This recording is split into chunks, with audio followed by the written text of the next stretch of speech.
네, 국내 코로나19 신규 확진자 수가 사흘 연속 60명을 넘겼습니다. 특히 광주, 전남과 대전, 충청 등 비수도권 지역에서는 빠른 확산세를 보이고 있습니다. 네, 박진영의 출근길 인터뷰. 오늘은 이형민 세브란스 진단검사 의학과 교수를 만나서 현재 상황이 얼마나 엄중한지 짚어본다고 합니다. 현장에 나가 있는 박진영 기자 나와주시죠. 네, 박진영의 출근길 인터뷰. 오늘은 이형민 교수와 함께 이야기 나눠봅니다. 안녕하십니까? 네, 안녕하십니까? 네, 이 코로나19 확진자가 사흘 연속 60명대 지금 확진자가 나오고 있는데 현 상황은 어떻게 봐야 될까요?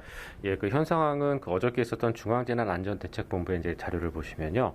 일일 평균 신규 확진자 수의 경우에 있어서는 6월 초하고 지금을 비교했을 때 46.7명 대 46.9명으로 이제 비슷합니다. 근데 이제 좀 변화가 몇 가지 생긴 것이 첫 번째는 지역사회 감염은 37명 대 31명으로 줄어서 이 지역사회 감염이 준 만큼 해외 유입 감염이 늘어났다는 게 좀 특징이고요.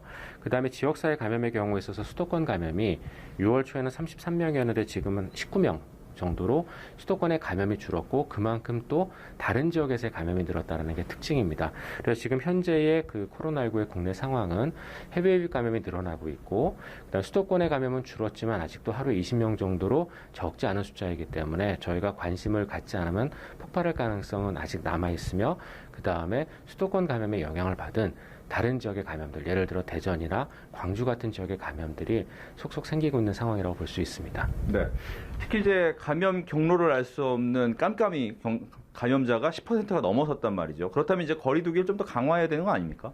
예, 거기에 대해서는 저희가 좀 몇 가지 생각을 해봐야 될 것 같은데요. 이 깜깜이 감염의 경우에 있어서는 6월 초나 지금이나 10% 정도대를 계속 유지하고 있습니다.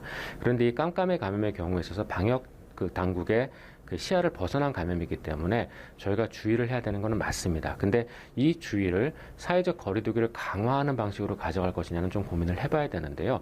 왜냐하면은 지금 현재 이 코로나19에 대한 여러 가지 대책들 중에서 가장 중요하게 생각을 하는 것이 일단 개인 방역과 마스크의 착용. 들이거든요. 근데 마스크를 착용할 수 없는 경우들에 대해서 여러 가지의 어떤 이동이나 이런 것들을 제한하기 위해서 저희가 사회적 거리두기를 하는데 일단 마스크 착용을 하는 개인 방역이 지금 많이 느슨해져 있는 상황입니다. 최근 들어서 이제 그 수도권이나 또는 각각 지역의 이제 유흥가들을 보시면은 마스크를 착용하지 않고 자유롭게 이제 여행을 즐기시는 모습을 많이 볼 수 있는데요. 이런 모습들이 물론 필요할 수도 있지만 이런 것들이 또 코로나19를 자기도 모르게 전파할 수 있는 하나의 또 감염 경로가 되기 때문에 이에 대한 어떤 개인적인 주의도 필요하다고 볼 수 있습니다. 네. 문제는 이렇게 여러 가지 거리두기 상황이 계속되고 있는 와중에 과연 그렇다면 이것이 변이된 바이러스 때문에 좀 많이 생기는 것이냐 아니면 어떻게 보면 검사를 빨리 해서 그런 것이냐 어떻게 봐야 될까요? 예, 그런 이제 일부 보고들이 있는데요. 근데 지금 WHO에서는 6월 초에 코로나19 바이러스의 변이가 있지만 그 중에서 주목할 만한 변이는 없다라고 한번 얘기는 했었습니다. 근데 이제 최근에 나온 연구 결과에서 이 코로나19의 그 감염력에 주된 영향을 미치는 스파이크 단백에 이미 변이가 있었고 그리고 이 변이를 일으킨 바이러스의 경우에 있어서는 기존의 코로나19에 비해서 우리 몸에 있는 ACE2라는 그 리셉터에 붙는 능력이 2배 정도 더 높다라는 보고는 있었습니다. 근데 이런 것들이 실제로 임상적으로 어떻게 그 효과를 나타내는지에 대해서는 아직 데이터는 없고 조금 더 봐야 되고요. 그 다음에 이제 한편으로는 이제 검사가 빨리 진행된 거는 분명히 이제 가능성은 있습니다. 저희가 그 코로나19에 대해서 그 대구 지역 신천지 감염이 있었을 때 그 당시에 그 워낙 많은 검사가 있다 보니까 하루에 이제 이루어지는 검사가 많다 보니까 보통 결과 보고에 한 24시간 정도 걸렸는데 지금은 워낙 검사 능력이 많이 확장이 돼서 한 12시간 정도는 보고가 됩니다. 그래서 그런 부분들도 분명히 영향은 주겠지만 이런 코로나19의 확산이 이런 두 가지 요소 외에도 말씀드렸던 것처럼 최근에 느슨해진 어떤 개인 방역이라든가 이런 것하고도 연관이 있기 때문에 조금 더 저희가 종합적으로 봐야 될 것 같습니다. 네. 그래서 한 가지만 더 질문을 드리면 오늘 이제 외신에서 나온 얘기 중에 아마 이것이 이 비말이 아닌 공기로 코로나가 감염될 수 있다라는 이야기가 나왔는데 이 부분은 맞는 얘기인지 궁금합니다. 예, 그 원문을 조금 저희 찾아봤는데요. 그 워낙 지금 사회적으로 이슈가 되고 있어서 근데 그 원문은 비말 감염이 주된 감염이 때 경우에 따라서는 공기 감염도 가능하다 정도로 받아들이시는 게 제가 보기엔 맞을 것 같습니다. 이 코로나19의 감염 경로가 비말 감염이라고 얘기했던 이유는 감염 초기에 많은 양의 바이러스가 타액, 상기도 쪽에 있기 때문에 말을 하거나 하면서 주로 비말 형태로 감염되기 때문인데요.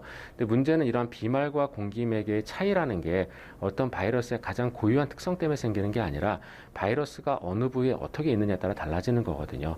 그래서 비말 감염이라 하더라도 이게 만약에 그 선풍기 바람이나 이런 공기의 흐름이 있는 상황에서는 더 멀리 날아갈 수가 있기 때문에 마치 공기 감염처럼 보일 수도 있고요. 그다음에 바이러스가 들어가는 여러 가지 검체를 검사실 안에서 검사할 때 만약에 그 공기 에어로졸을 많이 만들 수 있는 환경에 노출되게 되면 반드시 그런 경우에는 에어로졸로도 분명히 감염이 됩니다. 그래서 이런 공기매개냐 비말 감염이냐 이런 것들이 어떤 그 고유한 특성 때문만은 아니라 원칙은 비말 감염인데 상황에 따라서는 공기매개 감염처럼 멀리 가서 감염될 수도 있다라는 걸 알았으면 좋겠고, 그 다음에 이런 특성이 있다 보니까 선풍기를 틀거나 그 다음에 그 에어컨을 많이 틀어가지고 기내에서 그 실내에서 공기 흐름이 있는 경우는 이런 바이러스가 2m 이상 날아갈 수도 있으니까 반드시 마스크를 실내에서라도 방심하지 마시고 꼭 착용하는 습관을 가지셨으면 좋겠습니다. 네, 오늘 말씀 잘 들었습니다. 네, 감사합니다. 지금까지 박진영의 출근길 인터뷰였습니다.